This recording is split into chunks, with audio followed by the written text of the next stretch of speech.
Vous êtes arrivé avec l'équipe conduite par Christian Baptiste en 2014. Comment vous avez appréhendé la politique éducative qu'il convenait de mettre en place pour les administrés de Sainte-Anne?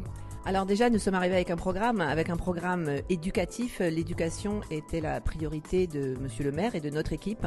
Donc on a commencé d'abord par faire une évaluation diagnostique, directement aller sur le terrain, visiter toutes les écoles et voir en matière au niveau matériel, au niveau humain, au niveau organisationnel, ce qui comptait de faire.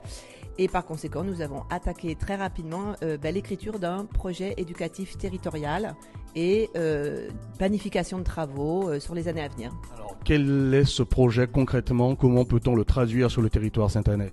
Alors, ce projet se traduit par un rôle accru de la municipalité en matière d'éducation.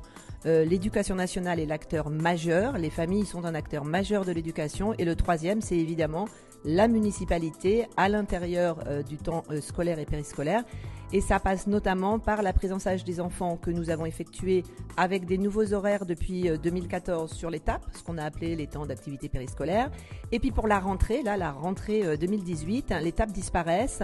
Les écoles de Sainte-Anne repassent à 4 jours et nous avons le projet de mettre en place un véritable temps éducatif sur la pause méridienne qui suite à une évaluation des politiques publiques, a révélé quand même des dysfonctionnements. Donc travailler sur les dysfonctionnements et faire de ce temps un temps d'éducation à la santé, d'éducation à la citoyenneté et aussi un temps de détente pour les enfants.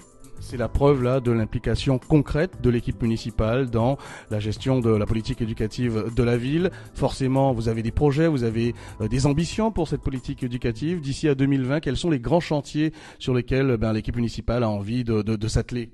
Alors, il y a plusieurs chantiers en cours. Le premier chantier, c'est le chantier numérique. Cette année, nous allons entrer vraiment dans des modalités numériques avec l'environnement numérique de travail pris en charge par la mairie. C'est l'équipement de tablettes, d'ordinateurs, de robots programmateurs. Donc ça, ce sont des chantiers assez coûteux, mais il faut passer par là pour que les enfants rentrent dans un 21e siècle bien équipé. Et un autre très gros chantier, c'est le plan sismique, c'est-à-dire qu'il faut soit consolider, soit reconstruire des écoles qui soient en totale sécurité pour nos enfants. Et le plan est déjà enclenché, nous sommes dans la phase du diagnostic. Et donc, ce diagnostic rendu va nous permettre de déclencher des financements pour pouvoir reconstruire des écoles.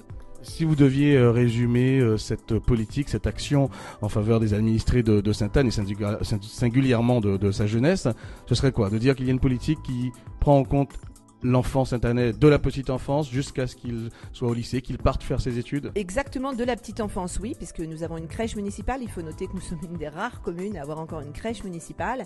Et on y tient à cette crèche parce que ça permet une mixité sociale à des enfants de se sociabiliser très jeunes. Et ils arrivent mieux armés à l'école. Donc ça, c'est quelque chose de très important. Puis ensuite, ça se déroule sur l'école primaire.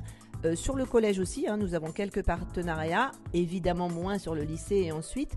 Mais en tout cas, c'est globalement, éduquer des enfants, c'est un rôle que doit avoir toute municipalité. Il faut donner une chance à tous de réussir et ça commence évidemment avec la petite enfance.